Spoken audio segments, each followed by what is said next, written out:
Body Matters, Eros, and Violence. We read of grotesque crimes against women every day. Many sexual crimes against men don't even get reported. Here is a discussion on the human body as a site of violence, its gender-specific forms, and the way in which we imagine the body in our discourses, keeping in mind India as the land of calm. For this session, I would like you to please welcome Nivedita of Menon, a very active crusader for workers' and women's rights. She has been very active on issues like opposition of the nuclear bomb, secularism, and sexuality. She has also authored Seeing Like a Feminist. Kancha Ilaiah is an activist and writer who has authored books in both English and Telugu. Why I'm Not a Hindu, A Hollow Shell, and The State and Repressive Culture are some of his famous work. Kavita Krishnan, the editor for Liberation, and the Joint Secretary for the All India Progressive Women's Association, has played a key role in the struggle against rape that followed the December 16th case. The movement focused on the slogan, Bekhauf Azadi, fearless freedom from rape and patriarchal controls. Meenakshi Reddy, a very popular blogger. Her blog, Compulsive Confessions, is avidly read.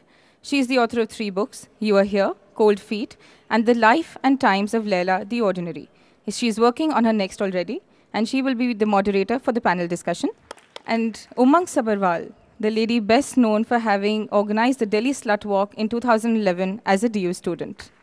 Thank you very much for all of you to be joining us today this morning. And I would request you to please start the discussion. Thank you. I think this is quite an important discussion we're having about the body and violence. So, you know, when I first got the topic, it's quite broad.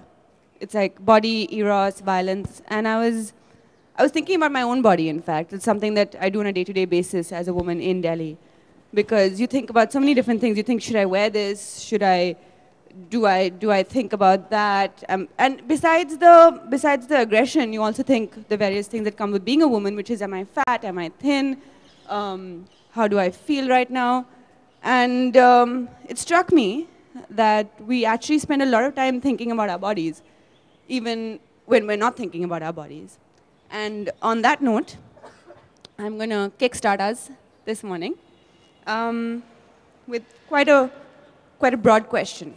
How is it that this country, that used to be so full of love and erotic carvings and whatnot, all the stereotypes, how has sex turned into a dirty word since then? Mr. Ilaiah, I think you'd like to start the discussion this morning. Well, at the outset, let me thank the organizers for inviting me to participate in this session.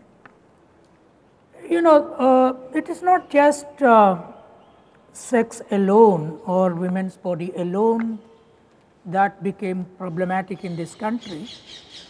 In fact, major sections of people's bodies have become untouchable only in this country.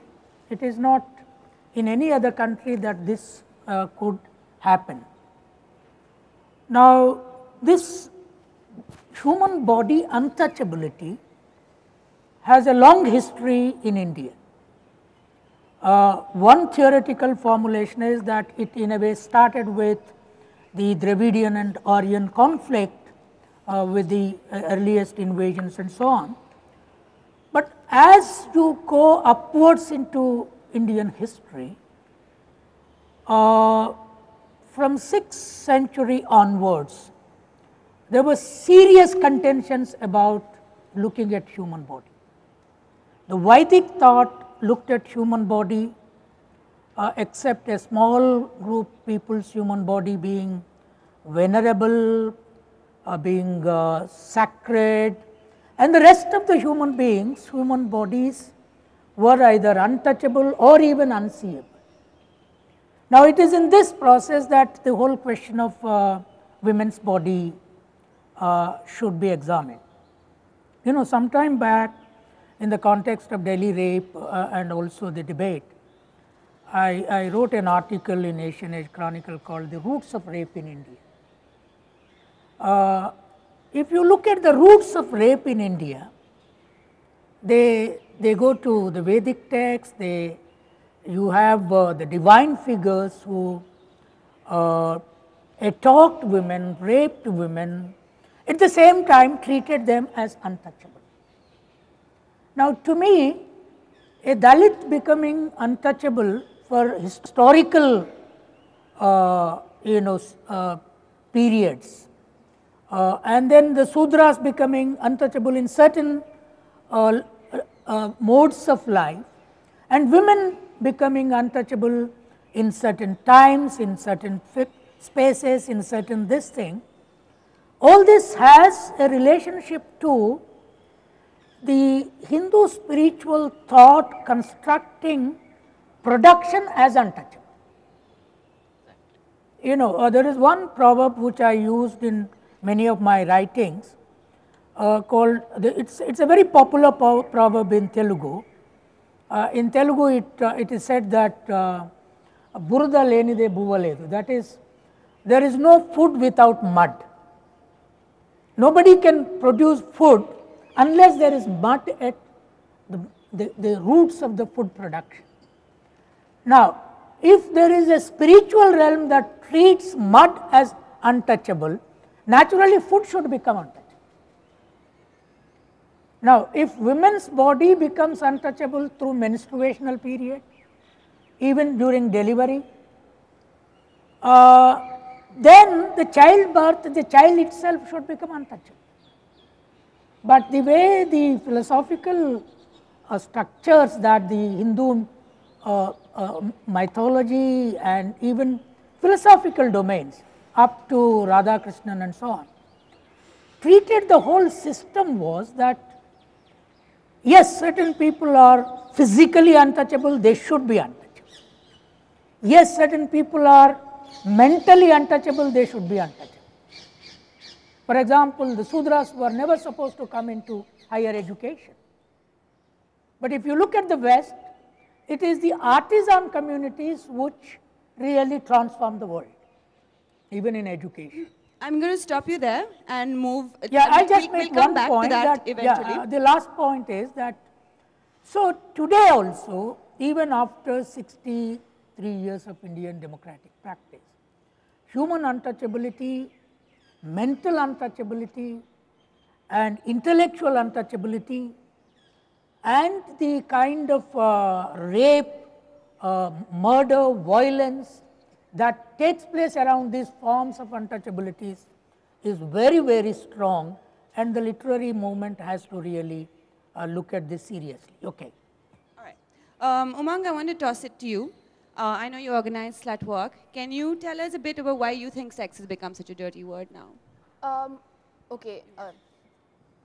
I think it's not that sex is a dirty word per se, but it's the whole secrecy and the lack of communication around it that has created this hyped up, sensationalized image around it. And I'd like to take up what Sir said about the body as, as an untouchable. I think the female body, because of the idea of femininity that is attached to it, I think the female body as it has been created anatomically does not is not really a space of violence.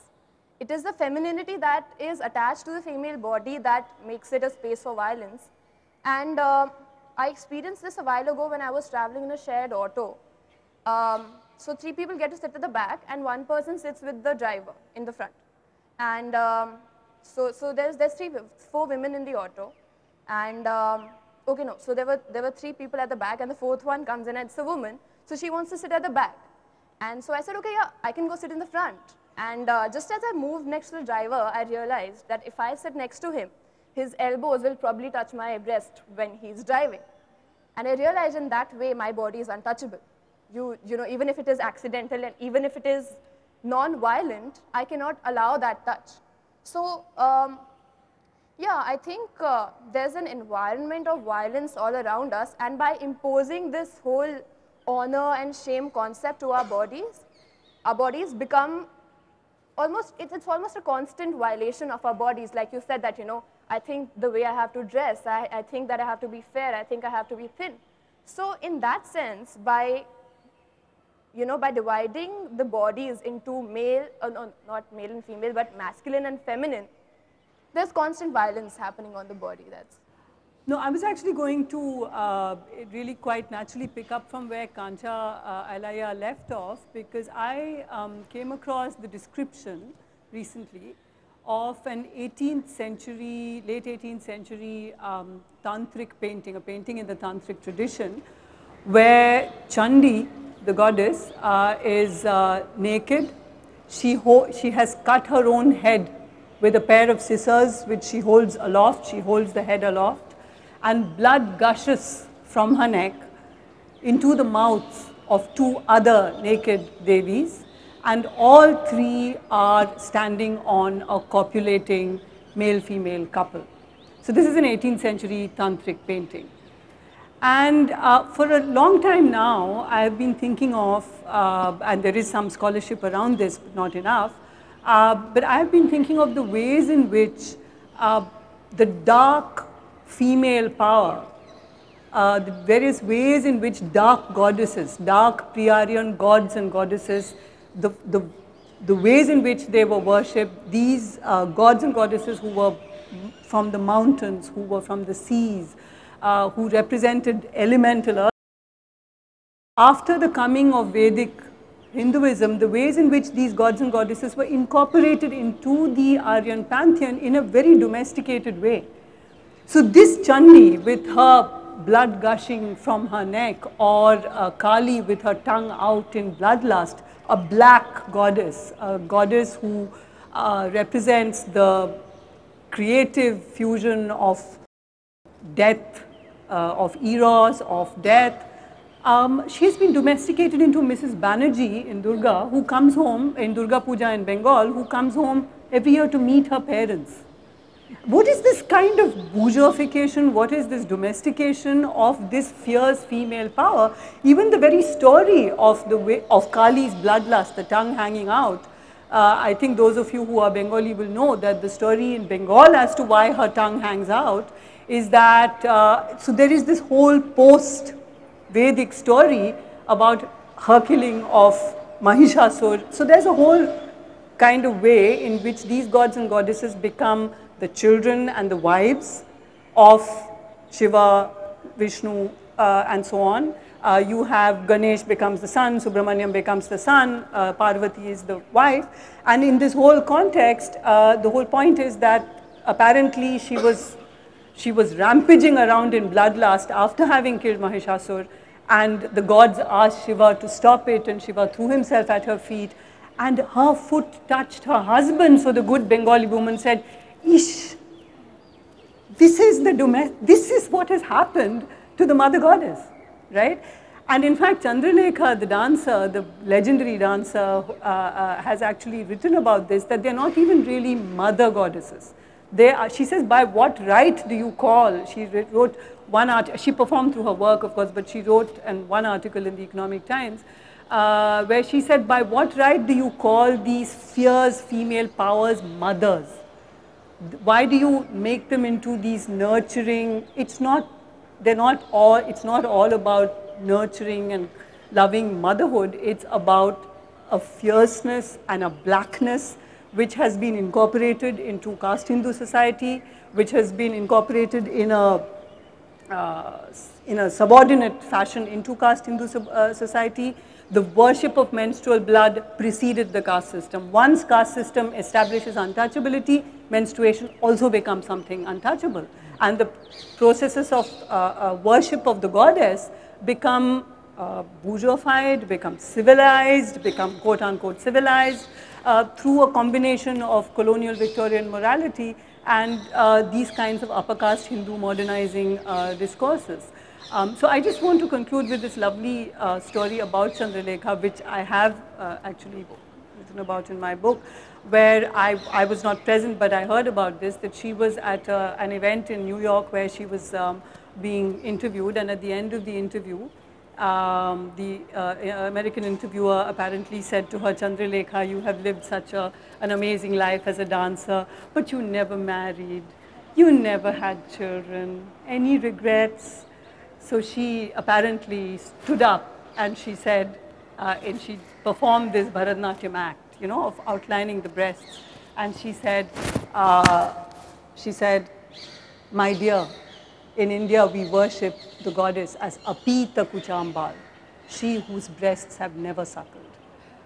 So there is a way in which the combination of death and Eros in the body as a weapon has been transformed into vulnerability and victimhood.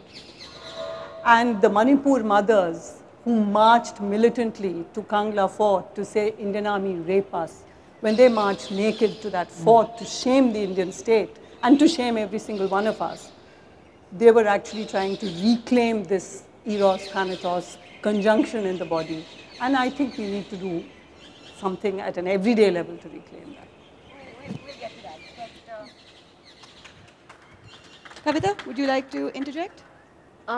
Yeah, actually what Kancha Ilaiah said right at the beginning actually fits in with the things I was thinking about, which is that we should think about probably the ways in which the laboring body is conceived and disciplined. And labor in every sense of the word, labor in terms of the woman who literally labors to reproduce society, and of course the other forms of labor, reproductive labor, and other forms of labor which are recognized as labor, as waged, or even in earlier terms, bonded, whatever it is. But I think that the ways in which the body is seen, I'd be very hesitant probably to talk about it in terms of being an earlier time when the body was seen as being free and erotic and this and that, and now as being circumscribed. And I think there are different ways in which it was circumscribed in different times. And so even now it is not just a tradition modernity kind of fight at all. So my thoughts on that is that, you see, I think our society for a very long time has been obsessed with marking bodies in terms of entitlement. Who is entitled to do what to what body? And so many of the things in which, for instance, the markings of marriage, okay, the tali or the sindoor or whatever is a mark of entitlement, is a mark of, so-and-so belongs to so-and-so. You are entitled to the sexual, enjoyment of this person and so on, sexual and other forms of service from this person. But therefore violence, rape, so one is always having to contend with that how do you understand sexual violence? Because the minute you start getting into it, you realize that for a large number of people who may be outraged by rape, they are outraged because they are seeing it as the enjoyment of somebody whom you're not entitled to. And therefore, the rapes that are happening through entitlement, be it the rapes of Dalit women or the rapes of marital rape, okay, or the rapes by the army in insurgency hit areas and so on. These are somehow, they don't fall into that whole paradigm of violated entitlement. And therefore, you can't talk about it in the same ways. You can't use the same, you can't, I mean, the Manipur women knew that, didn't they? They can't go hand bangles to the army. Okay, because that is not an available mode of protest, which it may be for Raj Thakre in Mumbai, it may be for some people in Delhi. They can hand bangles to the Delhi commissioner and say, you haven't protected our women, you haven't been man enough to protect our women. So I think that somewhere this whole business about the body and how it is understood, the worship of the body, the adoration of the body, and attraction to the body, and therefore then protection of the body and how you mark entitlement to that. That's part of the ways in which we should try and understand. I don't want to take too much time on that. But one thing I'd like to say is that why I don't feel it's this tradition modernity thing is we have to look at the ways in which modern economic systems and the culture it brings with it, the ways in which they are reinscribing these forms of entitlement and power. One simple example which strikes me is that, look at the ways in which, if you turn the pages of modern magazines for women, okay, which will actually talk feminist talk at a very superficial level. They will have, the modern woman's body is on every glossy page that there is there. But if you look at it, it's actually, for one thing, it's imposing new anxieties. It isn't really freeing the body to be as it wishes to be. It's actually imposing new anxieties because it is telling you that these are the ways in which you must wear makeup. These are the clothes which suit you, your kind of body. You wear these or else, you're gauche, you're not, all of that. But there's also other things. In fact, old anxieties, okay, for instance, the pressure to be fair, which is clearly a mark of entitlement and privilege, a mark of privilege which marks off the fair from the laboring castes and from the laboring people who are, seen as being dark and so on. So if you are dark, then you are saying that, yes, essentially it's a coded kind of way of saying that, I labor in a hot country under the sun and therefore I'm dark. So to say I'm fair is a way of saying I don't have to do that. I don't have to labor. And look at the ways in which the entire modern cosmetics industry comes in and sells you the fairness cream. You can't buy a moisturizing lotion today. You'll find it very hard to hunt on the things for winter is coming now. I will have to hunt very hard for a moisturizing lotion that doesn't offer to make me fair at the same time. Very, very difficult to do. So I think that these are all of that. And so I think that the simple business about, this is a tradition versus modernity thing, and traditional India used to be very erotic and free, then it has become sort of circumscribed, and now we have to become modern again or whatever. I don't think that narrative is really as simple as that. Right. That actually leads me very nicely to my next bit. Which is using violence as a form of control, which I think, Mr. Ilaiah, you may be able to speak about a little bit as well, right? Also, I've been asked if any of you are comfortable speaking in Hindi. It would be great if you could... Hindi? To switch, okay. Yes. I want to talk about violence as a form of control. Why we think that is the way to subjugate someone is by inflicting something upon a body, whether it's sexual or not sexual. So if you could give me your thoughts on that. देखिए जहाँ तक violence का बात है और touchable untouchability का बात है, आजकल हम स्टाफ कॉलेजेस में टीचर्स को काफ़ी लेक्चर देने के लिए जाते हैं. So in most of the staff colleges there are men teachers and women teachers. I simply ask almost every batch, how many men teachers wash their own wives' clothes? How many women teachers wash their own husbands' clothes? When there is a servant maid or she is not there. Now all women teachers say that sometime or the other they wash men's clothes. But not a single man says that I wash my wife's clothes. Then the next question I ask is, do you touch their, soiled clothes at all? There is a fundamental way in which Indian आदमी और औरत are defined. This is not universal. It is Indian specific. औरत अलग है और आदमी अलग है. इसमें जो है दलित औरत को और ज़्यादा प्रॉब्लम.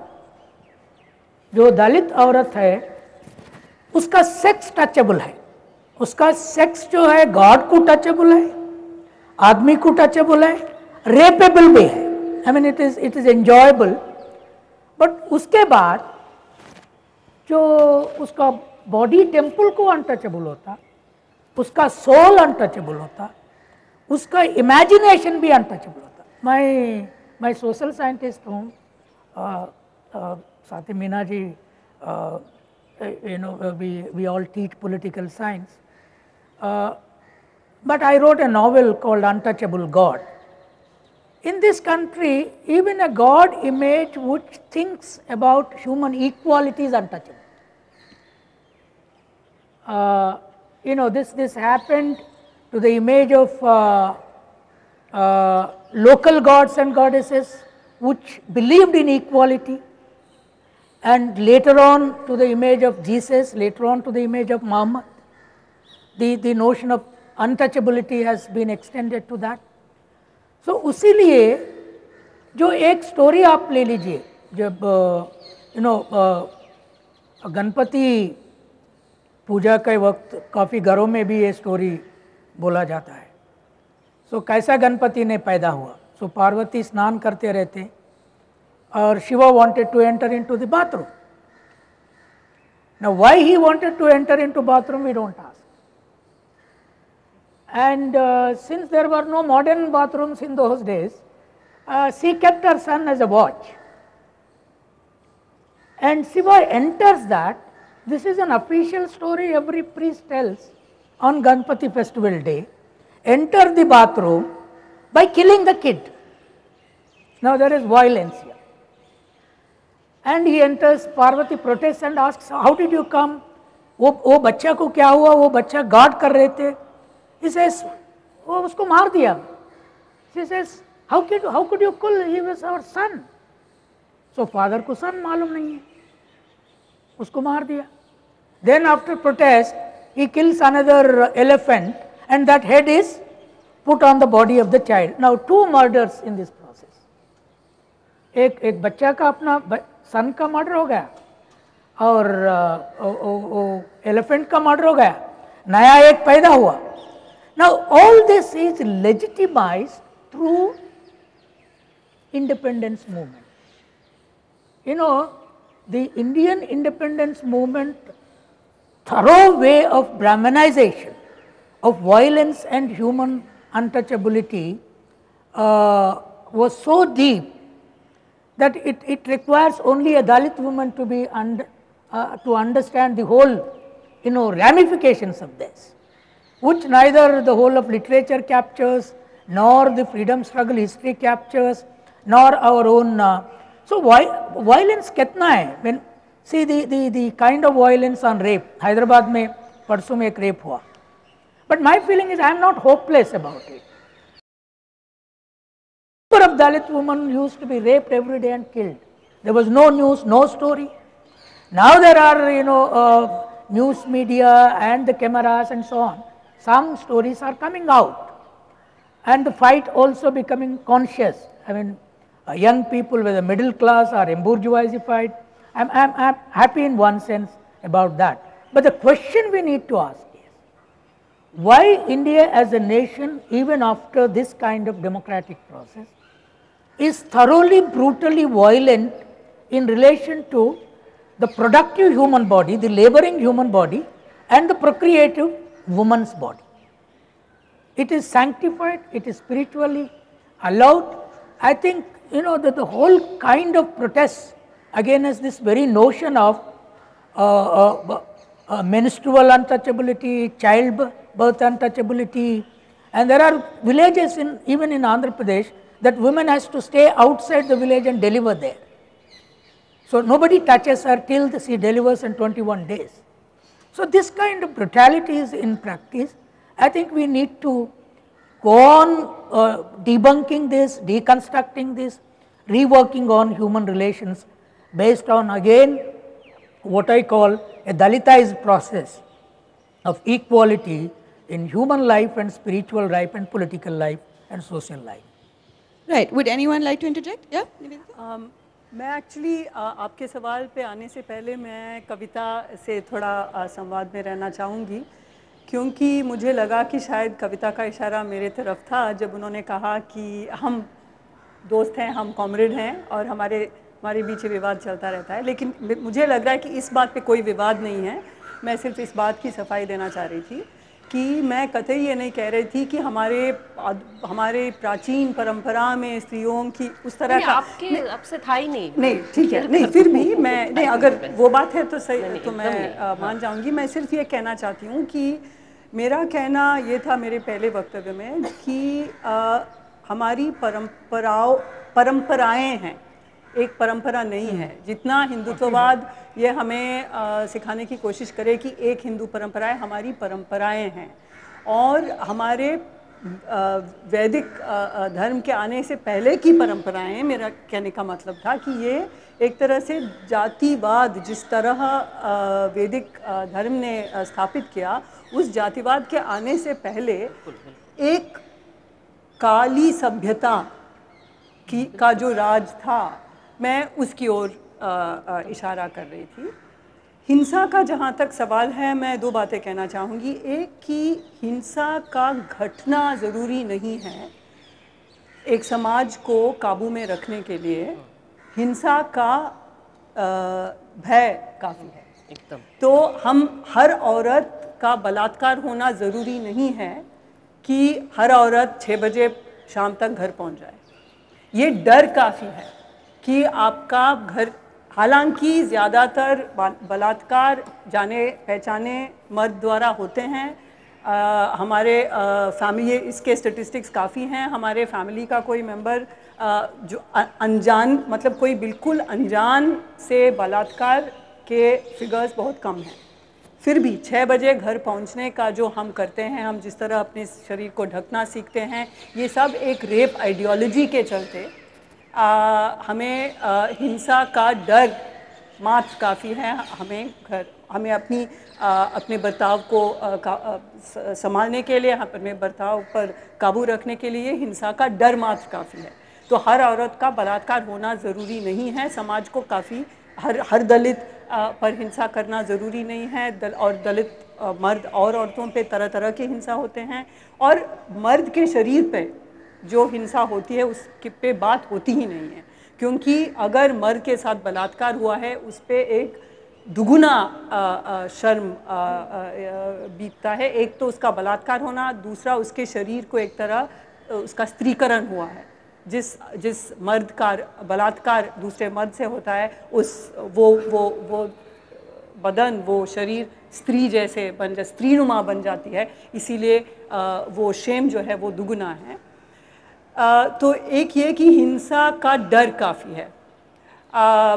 और दूसरी बात मैं ये कहना चाहूँगी कि हम को तब मानते हैं जब प्रकट होता है एक शरीर पे, लेकिन हम ढांचागत हिंसा के बारे में सोचते नहीं हैं जिस हद तक सोचना चाहिए। स्ट्रक्चरल वायलेंस के बारे में हम उतना, संपत्ति का ढांचागत, उसकी ढांचागत हिंसा, जाति की ढांचागत हिंसा, इसका मतलब है कि जब संपत्ति और तरह तरह के मटेरियल और कल्चरल रिसोर्सेज पे काबू एक छोटे ग्रुप के साथ रहता है, तो एक तरह का हिंसा है जिससे कि कोई जब भूख से मर रहा हो वो भी एक हिंसात्मक घटना है, ये हम सोचते नहीं हैं। कोई औरत अपनी हर आशा को कुचल के जब अपनी पूरी ज़िंदगी, एक सिल्विया प्लाथ ने बेल जार की उपमा का इस्तेमाल किया था। बेल जार वो केमिस्ट्री लैब में आपने देखा होगा जिससे किसी चीज़ को पूरी तरह ढकते हैं जिससे कि कोई हवा उसके अंदर नहीं घुस सकती। तो एक बेल जार के अंदर जो औरतें अपनी हर आशा को कुचल के रहना सीखते हैं, वो भी एक तरह का हिंसा है। तो मैं ढांचागत हिंसा की तरफ भी इशारा करना चाहूँगी। First, Umang, I want you to change places with me because I can't see anything you're saying. Anyway, Kavita, would you like to go next? ठीक है, मैं एकदम शुरू में ही ये कह दूं कि जो मैंने कहा था वो दरअसल निवेदिता ने जो कहा उससे मैं पूरी तरह से सहमत हूँ कि जिस तरह से हमारी जाति समाज, उसने किस तरह से उसके पहले की परंपराओं को उसके साथ क्या किया, और उसमें शरीर और ख़ास करके महिला की शरीर, इसको लेकर के क्या हुआ है, वो वहाँ मैं पूरी तरह से सहमत हूँ। मेरा इशारा शायद किसी खास इसके प्रति नहीं था, लेकिन आम तौर पे आप देखेंगे कि जब हम लोग बात करते हैं तो, या खास करके अगर हमें कोई भारत से बाहर का पूछता है सवाल, इवन भारत के अंदर भी, तो ये एक तरह से बहुत आसान हो जाता है कहना कि किसी पुराने समय ऐसा नहीं था और अभी ऐसा है और ये सब। तो उससे मैं थोड़ा सा, मतलब मुझे लगता है हम सबको थोड़ा बच के रहना चाहिए। मुझे लगता है हम लोग सारे लोग एक ही पन्ने पर हैं उस सवाल पे यहाँ पर। मुझे एक बात लगती है कि बिल्कुल निवेदिता ने जो बात कहा उसको आगे बढ़ाते हुए कि हिंसा का भय का जो डिसिप्लिनरी पर्पस है, उसका जो इस्तेमाल होता है लोगों को नियंत्रण में रखने के लिए, वो किस तरह से होता है उसको मैं एक जगह थोड़ा आगे बढ़ाऊंगी। मुझे लगता है कि मैं इस बारे में सोच रही थी, खास करके स्लट वॉक उमंग ने ऑर्गेनाइज किया। मैं सोच रही थी कि स्लट वॉक जिस चीज़ के खिलाफ शुरू हुआ, कनाडा में एक पुलिस वाले ने कहा जो बात दिल्ली का हर पुलिस वाला बड़े आराम से कहेगा और दुनिया भर के पुलिस वाले इसका मतलब है कहते हैं और पॉलिटिशियंस भी कहते हैं, वो ये कि तुमने जो है, तुम तो रंडी की तरह कपड़े पहनी थी, रंडी की तरह तुम्हारा स्वभाव था, इसलिए तुम्हारे साथ बलात्कार हुआ। इसके खिलाफ वहाँ पर प्रोटेस्ट शुरू हुआ और उसके बाद वो दुनिया भर में कई देशों में हुआ और दिल्ली में उमंग ने ऑर्गेनाइज किया उसको। और मैं ये सोच रही थी कि इसका मतलब ये जो रेप कल्चर है उसके स्पेसिफिक्स अलग हो सकते हैं। भारत में जब वो चलता है तो भारत में ये सुविधा प्राप्त है उस आइडियोलॉजी को ये कहने का कि तुम इंडियन नई कपड़े पहनी थी, वेस्टर्न थी, इसलिए तुम्हारे साथ हुआ। ये सुविधा अमेरिका में या कनाडा में प्राप्त नहीं होगा, वहाँ पर उनको दूसरे आइडियोलॉजी गढ़ने होंगे। लेकिन ये जो एक चीज़ है जो मुझे लगता है रेप बढ़े हैं कि नहीं मैं नहीं जानती, मैं स्टैटिस्टिक्स उतना मैं स्टडी नहीं कर सकती, मैं नहीं जानती रेप बढ़े हैं कि नहीं, लेकिन ये जो ऑडिबिलिटी है मुझे ये सुनाई ज़्यादा पड़ रहा है लोगों के द्वारा और बड़े प्रतिष्ठित लोगों द्वारा, सत्ता प्राप्त लोगों द्वारा बड़ी जोर जोर से इस बात को कहना कि बलात्कार इसलिए होता है, वैसे होता है, 14 साल की बच्ची के साथ भी हुआ तो उसके चरित्र ठीक नहीं था, ये था नहीं था। और ये भारत के जज भी कहते हैं, अमेरिका के जज भी कहते हैं। इसका मतलब ये भारत के पुलिस वाले भी कहते हैं, अमेरिका के पुलिस वाले भी कहते हैं, भारत के पॉलिटिशियन भी कहते हैं, मोहन भागवत भी कहता है, अमेरिका का रिपब्लिकन सेनेटर भी कहता है। इसका मतलब ये सिर्फ कोई कल्चरल चीज़ नहीं है, ये भारतीय संस्कृति का मसला है, इसलिए ऐसा होता है। भारत में पिछड़ा समाज है जो मॉडर्नाइज हो रहा है लेकिन अभी भी पूरा मॉडर्नाइज नहीं हुआ, इस वजह से हो रहा है, ऐसा नहीं है। इसका मतलब ये है कि कोई एक ग्लोबल एंजाइटी है, मैं थोड़ा सिंप्लीफाई करूंगी इसको, लेकिन मुझे लगता है कि पूरे दुनिया में इसका मतलब एक जबरदस्त चिंता है, एक टेंशन है, जिसकी वजह से लोग इसको कहते हैं। जब लोग जोर जोर से किसी बात को कहते हैं इसका मतलब है कि लोग उसको उस बात को मानना, माने उस बात की मान्यता कम हो गई है। इसलिए जब आप जोर से किसी चीज़ को कहते हैं कि आप एक पॉलिटिकल कॉन्स्टिट्यूएंसी का निर्माण दोबारा करने की कोशिश कर रहे हैं या नए सिरे से करने की कोशिश कर रहे हैं, और ये किस संदर्भ में हो रहा है, मुझे लगता है कि दुनिया में जिस तरह से ऑस्टेरिटी मेजर्स और एक इकोनॉमिक क्राइसिस वगैरह है, हर देश में हर देश की सत्ता की जरूरत हो गई है कि वो महिलाओं को दोबारा, महिलाओं पर उन सारे बोझों को दोबारा वो उनके कंधों पे ला दें जो हो सकता है पिछले के दशकों में उन्होंने कुछ कोशिश की हो, महिलाओं ने उसको उसको उतार फेंकने के लिए कुछ हद तक उस जिम्मेदारी को राज्य पे लादने की कोशिश की कि हमको तुम मैटर्निटी या चाइल्ड केयर या वेलफेयर या तमाम चीज़ें दो। ठीक, ये संदर्भ नहीं है, लेकिन फिर भी मुझे लगता है कि ये जो एक न्यू एंजाइटी है जिसमें आपको क्रिएट करना है, दोबारा एक रिक्रिएट करना है, what's a good woman, what's a bad woman, अच्छी औरत क्या होती है, खराब औरत क्या होती है। और इसलिए मुझे इसमें एक लिंकेज दिखती है कि अच्छी औरत क्या होती है दिखाने के लिए खराब औरत के साथ क्या होता है दिखाना, और बार बार इस चीज़ को माने एक तरह से याद दिलाना, इसके लिए बलात्कार के भय का इस्तेमाल होता है। और लेकिन सिर्फ वही नहीं हो रहा है, ये भी हो रहा है कि जैसे हमारे यहाँ गुड वुमन बैड वुमन वाला किस संदर्भ में मुझे याद आता है। आप देखिए कि ये जो जितनी आशा कार्यकर्ताएं हैं, एक्रेडिटेड सोशल हेल्थ एक्टिविस्ट कहलाती हैं, वो एक्टिविस्ट कह दिया उनको, ठीक है, कह दिया कि सारे काम करोगे रूरल हेल्थ के, और हमारे रूरल हेल्थ इंडिकेटर्स कितने रबिश हैं, कितने खराब है, दुनिया के सबसे खराब इंडिकेटर है, वो सब जानते हैं। लेकिन रूरल हेल्थ का पूरा भार उन पे होगा, वो सारा काम करेंगी, लेकिन उनको कहा जाएगा तुम वॉलंटरी एक्टिविस्ट हो, तुमको एक ऑनरेरियम और इंसेंटिव दे देंगे। ये क्यों? क्योंकि वो उसी रहे कि अच्छी महिला हो तो घर के अंदर भी फ्री में काम करोगी, सबकी सेवा करोगी और अब समाज की भी सेवा करोगी। ये हुआ एक गुड वुमन लेबरर का एक ये दिखाना, ठीक है। और इसके ढेर सारे उदाहरण हैं, मैं तो और ढेर सारे उदाहरण अलग अलग सेक्टर्स से दे सकती हूँ अगर कभी समय मिला, मौका मिला तो।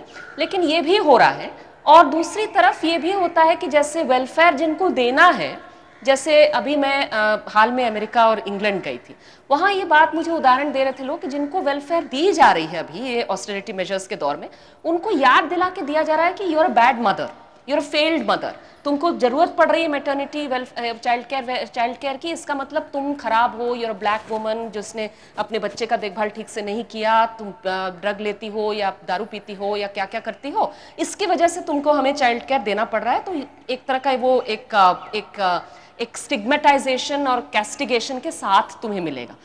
मुझे लगता है इन सारे वेज, ये सिर्फ सेक्सुअल वेज में ये डिसिप्लिन और ये कैस्टिगेशन और स्टिग्मेटाइजेशन नहीं हो रही है, वो भी हो रही है जिसमें आपको स्लट कहा जाएगा अगर आपके साथ बलात्कार हुआ, लेकिन मुझे लगता है कि उसके बियॉन्ड भी ये किस तरह से हो रहा है उसको बेहतर तरीके से समझने की एक ज़रूरत है।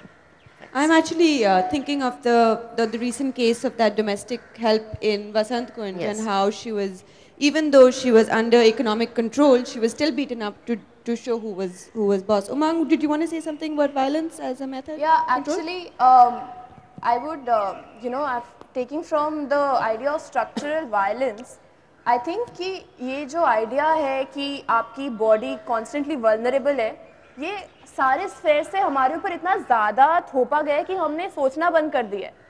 मैंने कभी मतलब मैं सोच ही नहीं सकती कुछ चीज़ें करने का या कुछ सोचने का कि मेरी बॉडी शायद इतनी वल्नरेबल नहीं है. ये ऐसा कैसे हो सकता है कि कोई मुझे छू ले और मैं डरूँ ना. बिकॉज अगर हम अपने कल्चरल अंडरस्टैंडिंग और जो हमें ये सब बहुत ज़बरदस्ती हमारे दिमाग में घुसा दिया गया है, अगर हम वैसे ना सोचें तो these things make absolutely no sense. I think it's the patriarchal setup जो वैरायटी और प्लुरैलिटी को एक्सेप्ट नहीं करना चाहता. And for the same reasons that Kavita ma'am just explain that there has to be control. We actually as bodies, as biological beings are so different from each other that there is no way of controlling us. And because we need to be controlled, we have been told to be a certain way, and violence is then used to control us.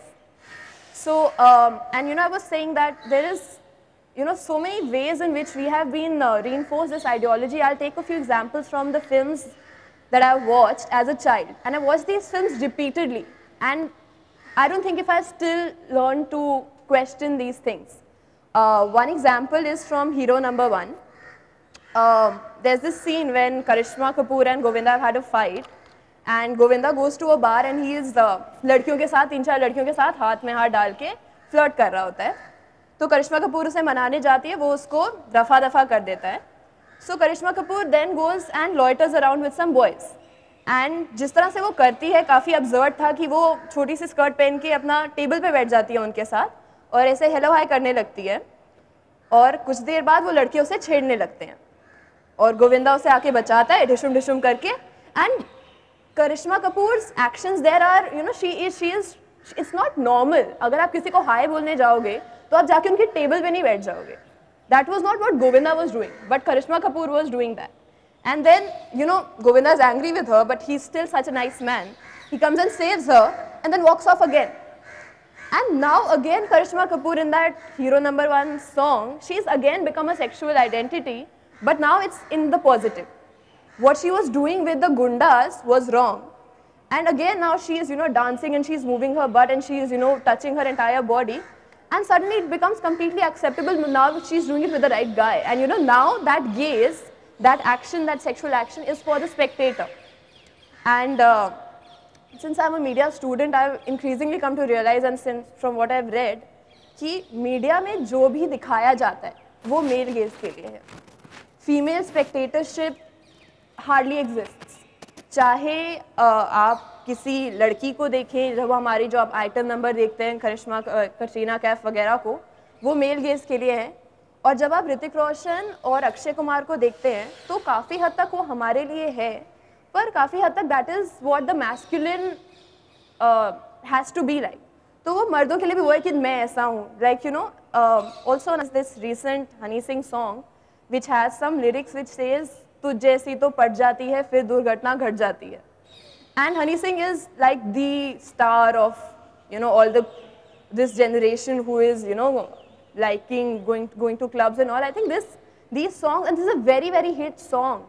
So male के ऊपर एक pressure है masculinity अपनी बरकरार रखने का, और वो हम कैसे करते हैं अपनी फीमेल्स को सब्जुगेट करके रखो.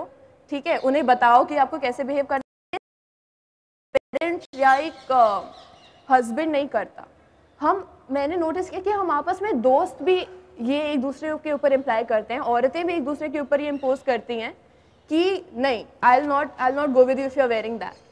And that's extremely common. I think if I was to speak for my generation, we were never given a choice. I don't think that we were ever able to understand what romance is independent of violence. I think the way we understood love, the way we understood romance is a very very violent notion.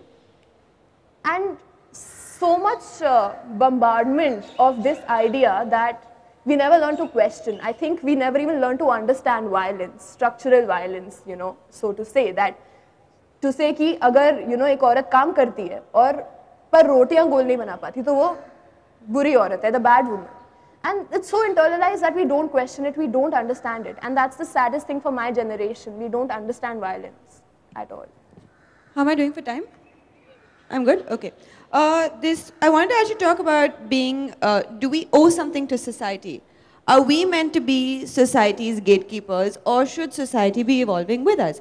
I mean, is it my responsibility to dress modestly when I'm out? Or is it the responsibility of society to not let anything happen to me? Your thoughts? Anyone? Well, you know, I broadly agree with what Nivedita and Kavita have been saying, that there are major structural problems here. And at one point, you know, which Kavita was making was that whether it is America or Canada or India, ये violent modes, control modes same होता है. In my view, there is one fundamental difference. I have been consistently saying in all my writings, this is only country where even in the religion, gods have weapons in their hands. So, these gods who have weapons in their hands, वो बच्चियों को अब आप जो बोल रही है that right from the beginning you are taught that you know whether there cannot be love without violence at all. It looks as if though that even Brahma and Saraswati are sitting side by side. Brahma has weapons in his hands, poor Saraswati has nothing in her hands. So there is the problem, and Vishnu he sleeps on the snakes as if he is tired because he has plowed the land. But Lakshmi has no right to sleep on the snakes. Now, this is the culture that created what is known as caste. Now, we should understand the difference between the rest of the world and India. Here, we owe something to the society. Whether we are a literary group, whether we are a women's organization, whether we are Dalit, tribal, OBC, whatever, the increase of violence or control of women through violence has doubled and tripled in India because of caste system. There is a fundamental ground. All of us have a responsibility prima facie to abolish that fundamental ground. Then you know we will step out other stages. Otherwise, whether it is cinema, I will tell you about Hindi or any other cinema. Show me Dalit women are rapeable and they are most beautiful when it comes to dancing, taking them to whorehouses, but they are not useful as heroines in cinemas at all. Not a single Dalit man is a hero, Dalit woman is a heroine. They want those jobs, they want those money, but they cannot. And they are the best performers in other performing stages. Now, this is the kind of structure that we have. Therefore, whether it is left organizations or the academic bodies or the cultural literary organizations, my feeling is we owe a fundamental thing to Indian society. Let us work towards abolition of caste and women's inequality in the society. Actually, the Greek had gods with weapons as well, but they didn't have a caste system. No, Greek gods with weapons were ancient, and those gods were killed with modernity. They did not come to modernity as much as you go to, see, I went to a poor Brahmin house in Orissa long time back. Balyapal issue was there. We were staying in a poor Brahmin house, and in between the house, there was a Kali statue, a Durga Kali statue, with tongue out blood and the heads around her neck as garland, and somebody at the bottom of her feet torn into pieces. There are children playing around that. What image does this have? Greeks have a different kind of thing. Now, Greeks have Olympic games, Greeks have art, Greeks have many things, and there were violent gods. Fortunately, they killed violent gods and philosophy came up. Here, we kill philosophy and violent gods are all around. Now, that is the problem. Okay, Anyone else has thoughts about? समाज का सवाल था आपका. आपने गौर किया होगा कि ये ध्रुवीकरण हम अक्सर करते हैं, मैं भी करती हूँ, हम और समाज, कि हम ऐसा करते हैं, समाज हमारे साथ है, नहीं है, हमें समाज को बदलना है, हम ही समाज हैं. और ये ध्रुवीकरण बिल्कुल अतार्किक है, मतलब तार्किक नहीं है, ये हम सोचते नहीं हैं. तो मेरे कहने का मतलब ये है कि जब कि जो कोई लड़की अपनी मर्ज़ी से कपड़े पहन के घूम रही है वो भी समाज है, और जो उसको काबू में रखने की कोशिश कर रहा है वो भी समाज है. और मैं इस पे ध्यान इसीलिए आकर्षित कर रही हूँ क्योंकि बार बार जब जैसे वो खाप पंचायत वाला मामला जब हर हेडलाइन में था, अब भी है, लेकिन एक तरह का तर्क ये था कि आधुनिक पाश्चात्य संस्कृति में डूबे हुए लोग परंपराओं को नष्ट करने आ रहे हैं, हरियाणा के परंपराओं को, खाप पंचायत के परंपराओं को नष्ट करने आ रहे हैं. और ये जो आधुनिक पाश्चात्य आधुनिक संस्कृति में जो डूबे हुए हैं वो हिंदुस्तानी है ही नहीं, वो भारतीय है ही नहीं, उनका क्या बनता है, वो बाहर से है, वगैरह वगैरह. तो उस वक्त मैं बार बार ये सोचती थी और मैं कहती भी थी और लिखती भी थी जहाँ मुझे मौका मिला कि हमें ये हम भूल जाते हैं और हमें भुलाने की कोशिश की जाती है कि जो पहला जो विद्रोह हुआ वो इन समाजों के अंदर से हुआ. वो लड़के वो लड़की जो अंतर्गोत्र वाले शादी या इंटर कास्ट वाली शादियों में जो मतलब जो मोहब्बत के चलते मोहब्बत के नियम मानने से इनकार कर रहे थे, वो उन्हीं समाज के बच्चे थे. और उन्हीं समाज के बच्चों के विद्रोह के चलते खाप पंचायत ने अपने बच्चों को मारने का आदेश दिया. माता पिताओं ने माना ये आदेश, तब जाके आधुनिक पाश्चात्य संस्कृति में डूबे हुए लोगों की ध्यान उसकी ओर आकर्षित हुई. मतलब उनके समाज के अंदर के विद्रोह को हम पहचानने लगे बाद में जाके. तो मेरे कहने का मतलब ये है कि समाज हम ही हैं. जो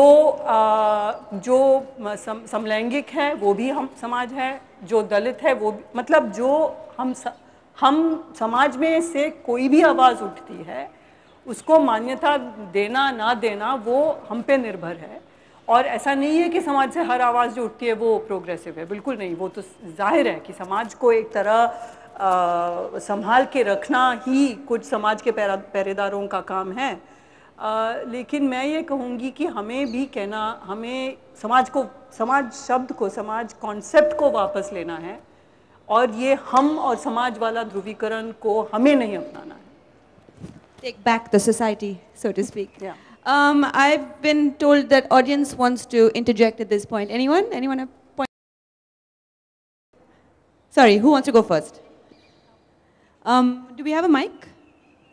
There is a mic here, yeah. Somebody can take it.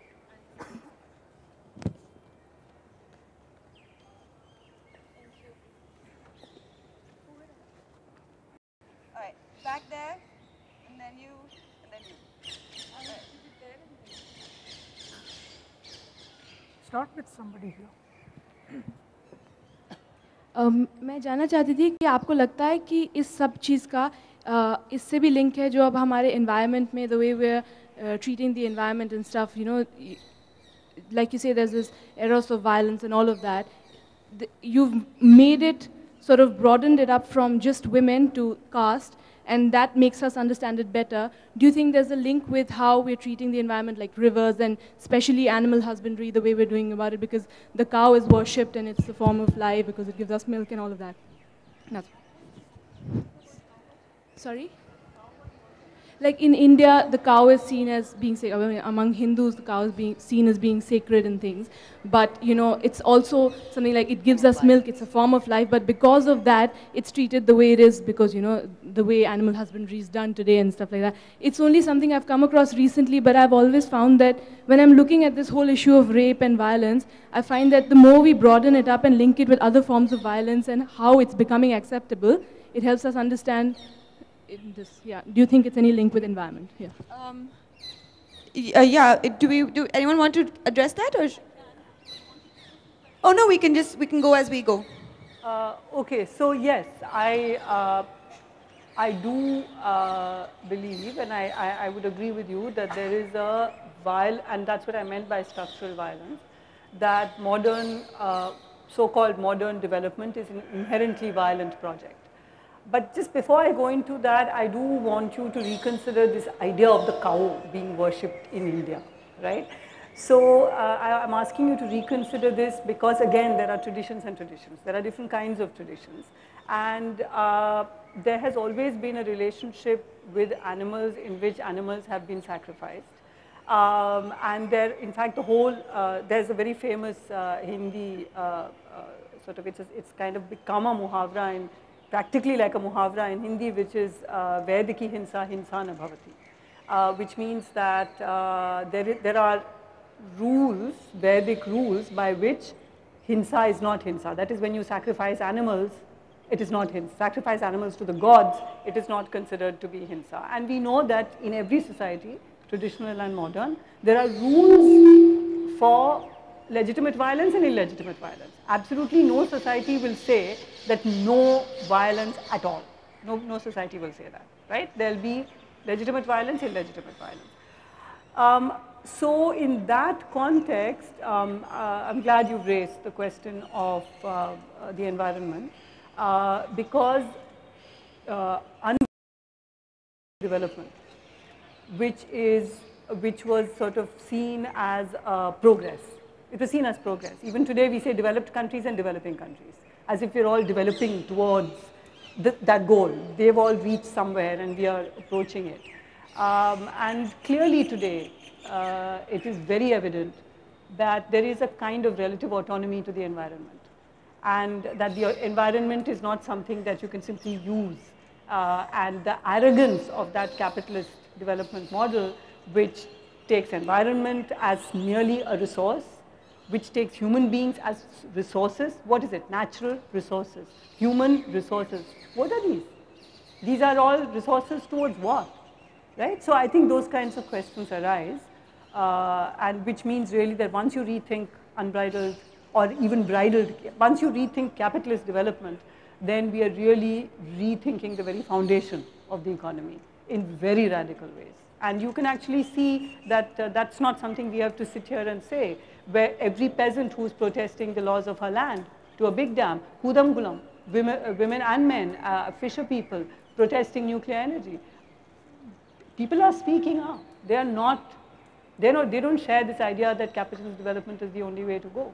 It's another matter that in a completely anti-democratic and authoritarian Indian state, in collaboration with corporations, doesn't take democracy seriously at all. Great. Yeah, so just one sentence. You know, there's a book of mine called Buffalo Nationalism. You just read that, then you will understand what is cow position. Right. My question to the panel was on the definitions of stereotyping that we keep hearing every day, the complete segmentation between the definition of a man and a woman, and the fact that popular culture, and especially Bollywood, because that has the maximum reach in this country, plays a huge role in sort of reinforcing that.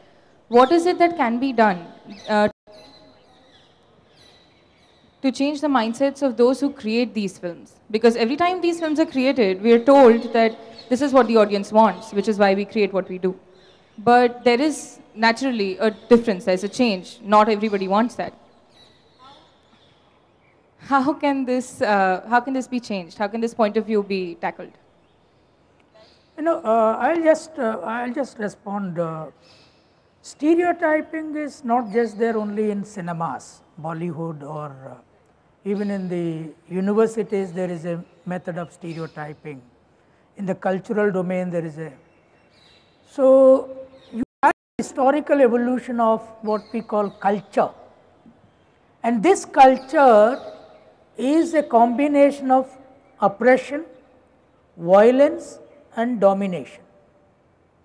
And that comes into your nationalist stream, into your academic realm, into your school system, and into your Bollywood or whatever. So therefore, there is a need to rethink about the fundamentals. in changing these stereotypes. Otherwise, I don't think the whole world is stereotyped like this. There are many countries who don't stereotype our own tribal societies don't stereotype life. Our own Dalit society stereotype life. So I think that is where we need to do something. I'd like to add to that a little. I think that all the mediums through which we are exposed to such messages like cinema and television and advertising are all very market based.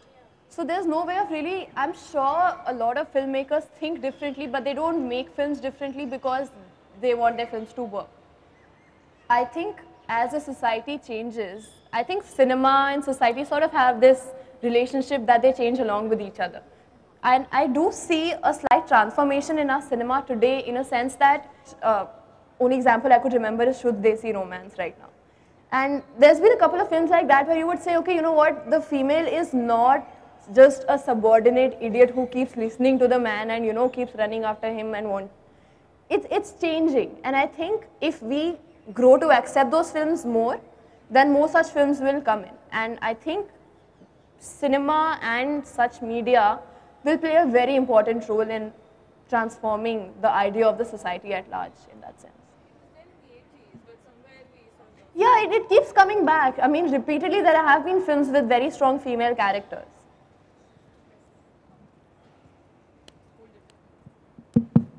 Hi, I actually wanted to pose a question about, or rather ask you to extend the whole idea of violence understood in other ways, which is not manifested in what we understand as violent form, to the idea of motherhood. Nivi, when you talk about the Kali becoming the domestic Mrs. Banerjee, I mean, the story, as you know, doesn't end there. There is so much violence perpetrated on the body of the mother, but we always, in discussions, consider that a different realm, a realm which is benign, and, you know, we don't really get there. And the fact is that when we talk about something like breastfeeding and a mother who decides not to breastfeed, or a mother who decides not to have a child through normal delivery, or a mother who decides not to give birth to a child but to adopt. There is such tremendous stigma attached to any of these choices. And that is a violence of another kind. So I was just wondering if you want to talk about this. I mean, all of you really, or any of you. Anyone here have kids? Yes, Does that matter? I don't know, because I feel that would be good, better to comment, right? Okay, I was, well, apart from saying, I mean, I would take your comment as something that adds to these ideas. It's not a question, it's a comment, and I agree with you that, and it ties up with questions of stereotypes, it ties up with questions of expectations, entitlement, all the kinds of issues. So I understand that you're actually adding to that pool of ideas, because clearly the only entitlement a woman can have is if she follows all the rules and is a mother in the proper way with the proper man, and so on and so forth. So yes, I think you're right to point out that, especially with the idea of motherhood, the violence of the norms of motherhood is always hidden. Motherhood is never seen motherhood and violence are not ever seen in the same space, and you're right to bring that. I'd actually like to say that the explanation given for it in all religions is that women did something bad and therefore pain is inflicted upon them. Like if you think of Christianity and Adam and Eve, it's Eve's fault that women have pain for the rest of their lives. And so on and so forth. Women are just basically meant to bear it because, oh no, it's your fault. You must have done something wrong. Yeah, you. Hi, ma'am.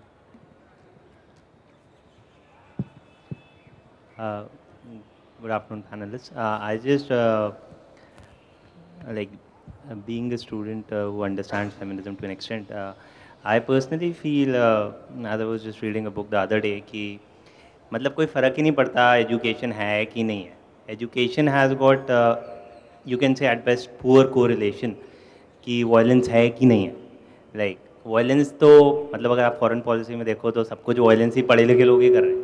तो पढ़ाई का और violence का कोई relation है? और क्या जो लोग कहते हैं normally it's considered that females are educated और if the society is educated females are empowered तो वायलेंस नहीं होगी, और क्या कोई ऐसा कोरिलेशन एक्चुअली में है? And actually like if you see the census of 2001 and 11 Haryana का सेक्स रेशियो तो इम्प्रूव हो गया, child sex ratio has improve, and I am just wondering मतलब एजुकेशन तो हर ही जगह बढ़ रहा है, बट ऐसा क्या हो गया हरियाणा में, like in the midst of everything that's patriarchal?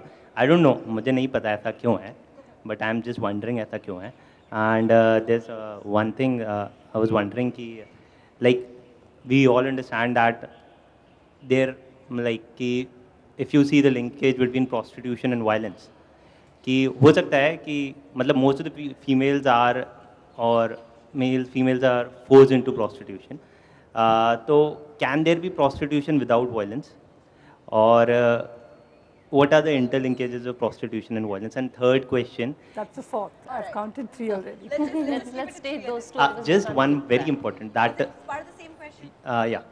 Straight ask question. Yeah. It's a very basic thing. कि अगर if I say that there is male and female, the whole Foucauldian idea, if I classify, can there be a simple कि भाई ठीक है, मतलब मैं नहीं बोल रहा कि मेल है कि फीमेल है, but can there be a way of identification without classification, or a classification that is very equitable?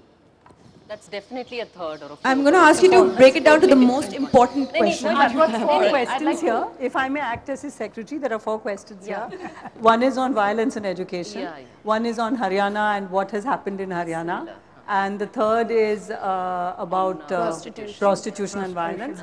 And fourthly was male and female recognizing identification, classification. Maybe broadly one can take. मैं आपका जो सवाल था, जो पहला सवाल था, उस पे मैं कुछ अभी बल्कि सोच ही रही थी और आपने कहा तो एक तरह से मैं मेरे मन में थी एक बात और उसको कहने का मौका मिला.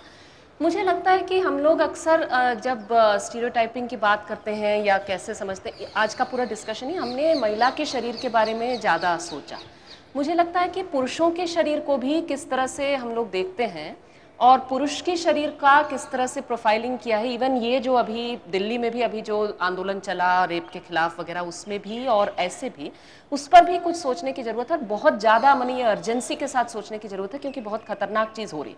पुरुषों के शरीर को कैसे समझा जाता है, उसका महिलाओं के शरीर पर नियंत्रण से लेना देना है. और ये चीज़, एक चीज़ देखिए कि आपने जो अभी बात कही एजुकेशन वाली, मैं जानती हूँ कि कई लोग इसको सोचते हैं कि शिक्षा या शिक्षा की कमी की वजह से लोग हिंसक होते हैं. हम लोग सब जानते हैं कि ये सच्चाई नहीं है, क्योंकि लेकिन मुझे लगता है कि शायद हम लोग सब जानते हैं, कहना भी सही नहीं है, क्योंकि अक्सर शायद ये दिमाग में कहीं बात होती है. लेकिन ये कहाँ से आती है बात? ये यहाँ से आती है कि मान के चला जाता है कि हिंसा करने वालों की एक खास प्रजाति होती है. वो मजदूर वर्ग के होते हैं, वो स्लम ड्वेलर होते हैं, वो गरीब होते हैं और वो हिंसक होते हैं. और अगर वो पढ़े लिखे हो जाएं तो वो पढ़े लिखे लोग हिंसा नहीं करते. मुझे याद है कि जंतर मंतर में एक दिन जब ये आंदोलन चल रहा था तो कुछ महिलाएं जो वहाँ डेली आ रही थी, वो डोमेस्टिक वर्कर थी, घरों में काम करती थी, घरेलू काम करती थी. उनसे हम लोगों ने एक बार, रोज़ ही कुछ ना कुछ हो रहा था जंतर मंतर में, तो एक दिन उन्होंने भी वहाँ पर अपनी बात रखी कई लोगों के सामने. तो वो यही कह रही थी कि वो जिस हिंसा की बात कर रही थी, जो उनको जहाँ सबसे ज़्यादा खतरा और भय लगता है, वो तो पढ़े लिखों के घर थे जिनके यहाँ वो जाती थी काम करने. और एक तरह से उनके लिए ये कहा जाना कि माइग्रेंट, आपके देश के प्रधानमंत्री ने कहा फुटलूस माइग्रेंट्स, ये होते हैं खतरनाक. और आप देख लीजिए कि पुलिस की भी जो पुलिसिंग होती है, और शायद जो पुलिसिंग लोग मांग भी कर डालते हैं, वो ऐसी पुलिसिंग है जो लफंगों को पकड़ेगी. यंग लड़के मजदूर वर्ग के जो देखे जाएंगे, मतलब जिनको मुंबई में टपोरी कहा जाएगा, जो भी कहा जाएगा. शिल्पा फड़के की किताब है इस पे, जिसपे वो लिखती हैं इस बात को, उनको खतरे के रूप में देखना. और इसको आप एक्सटेंड करिए तो हाल के दिनों में 2 एग्जाम्पल मैं दूंगी, एक धर्मपुरी की और एक मुजफ्फरनगर की, जहाँ पर पुरुषों के, खास प्रजाति के पुरुषों को के यौनिकता को, उनकी sexuality, their existence as sexual beings and their was portrayed as a threat. So think about it, and it was very similar. ये जो लव जिहाद वाली कैंपेन मुजफ्फरनगर में चली, आंदोलन चला, माने कम्युनल वायलेंस से पहले, और धर्मपुरी में दलित लड़कों को, दलितों पर हिंसा के लिए बहाना बनाया गया ये कह करके कि दलित लड़के जीन्स पहन रहे हैं, दलित लड़के जो हैं वो मोबाइल फोन रख रहे हैं, दलित लड़के हमारी लड़कियों पर वो डाल रहे हैं। और यही चीज मुजफ्फरनगर में वो टेम्पलेट था ये कहने के लिए कि मुस्लिम लड़के कर रहे हैं, मुस्लिम लड़के जीन्स पहन रहे हैं, मुस्लिम लड़के मोबाइल फोन रख रहे हैं, मोबाइल फोन से हिंदू लड़कियों से बात कर रहे हैं इत्यादि।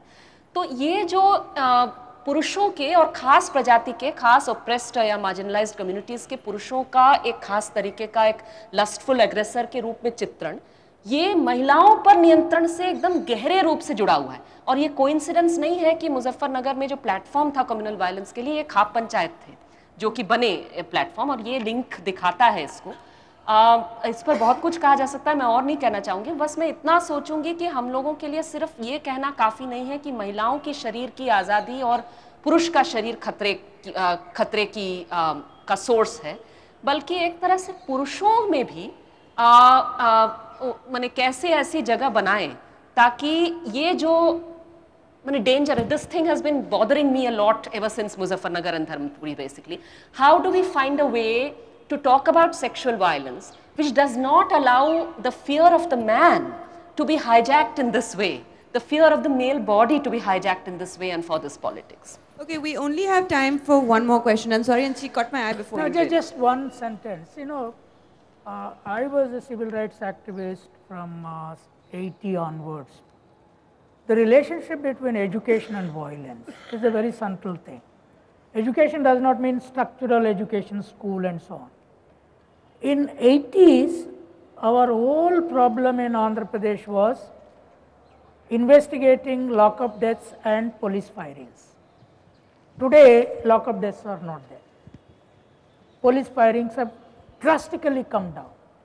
Now, I think there is a relationship between higher the education, constant engagement and conscientization of people, and lowering down the violent levels in the society.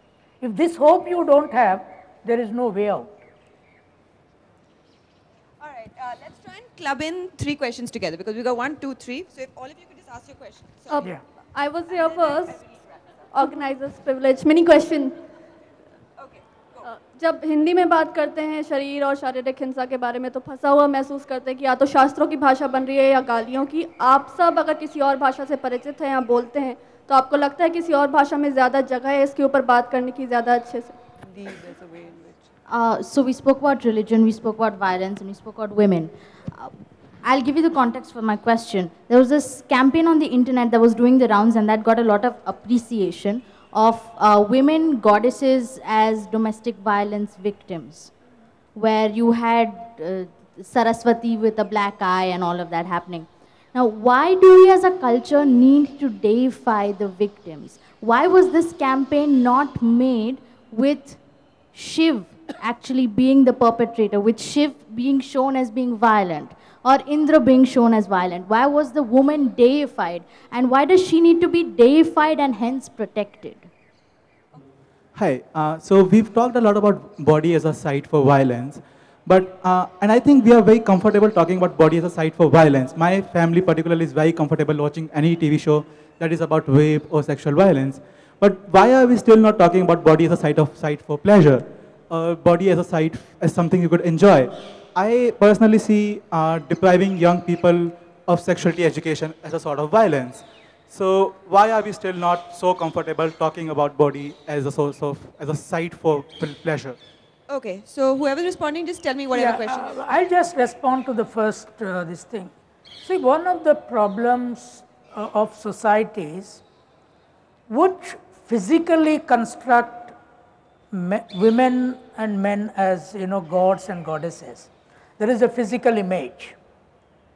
Now, when you deify and worship, it has an immediate oppositional violent role. Now, for example, you know, Saraswati is worshipped as goddess of education, Lakshmi is worshipped as goddess of wealth, but historically Indian women were not given the right to educate and right to own wealth. Now, how could this goddess exist without granting them right to? So, instead, maybe, you know, instead of worshipping Saraswati as goddess of education, I would say, Savitribai Phule is a better figure to admire as the first teacher of India. That's how we should do.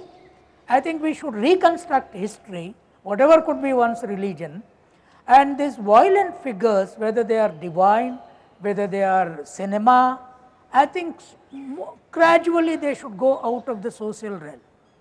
I mean from children's realm.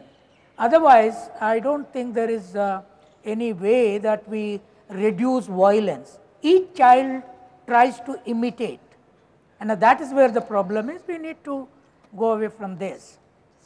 Yeah, maybe you can. मुझे लगता है कि she was referring to a specific campaign that was on just now. मैं शुरू में कह दूं कि मैं उस कैंपेन को लेकर के मुझ में एक दुविधा है, क्योंकि मुझे लगता है कि अगर वो कैंपेन इतना कहने की कोशिश करें कि हमारे समाज में जो इतनी आसानी से हम लोग कहते हैं कि ये पूजा होती है महिलाओं की और ये वो, और अगर वो सच्चाई दिखाने की कोशिश करता है कि भाई ये पूजा वूजा सब बकवास है, एक्चुअली उनके साथ ये हिंसा रोज़ होती है, अगर ये मैं मानती हूँ कि उसको शायद बेहतर तरीके से किया जा सकता था, जिससे ये दिखाया जा सकता था। मुझे तो गोरख पांडे की वो कविता याद आती है जिसमें वो सार्कास्टिकली कहते हैं कि वो तो मतलब घर की लक्ष्मी है, ठीक है, स्वर्गादपि गरियसी है, सब कुछ है, लेकिन वो बंद खिड़कियों से टकराकर गिर पड़ी है। तो घर में ये हिंसा होती है, ऐसा नहीं है कि हमारी देवियों को कोई बाहर से राक्षस आकर के पीट के जा रहा है, बल्कि जिनको मतलब देवी कहने के नाम पर हम उनके साथ हिंसा करते हैं, देवी कह करके हम उसको बांध के रखते हैं, ये कहने का शायद बेहतर तरीका हो सकता था वो मैसेज कन्वे करने का, लेकिन मुझे लगा कि शायद that was the germ of that ad of that campaign possibly. Okay, guys, I'm sorry. I've just been told that we need to. Sorry. So just one line. This body of violence, body and pleasure.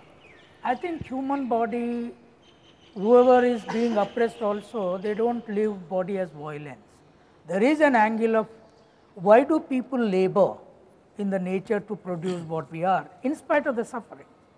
There is a pleasure in the life in production and engaging with nature. Even the most oppressed people try to live, not die. I think that it's not correct to say that only body language, violence should be seen in relation to body. No.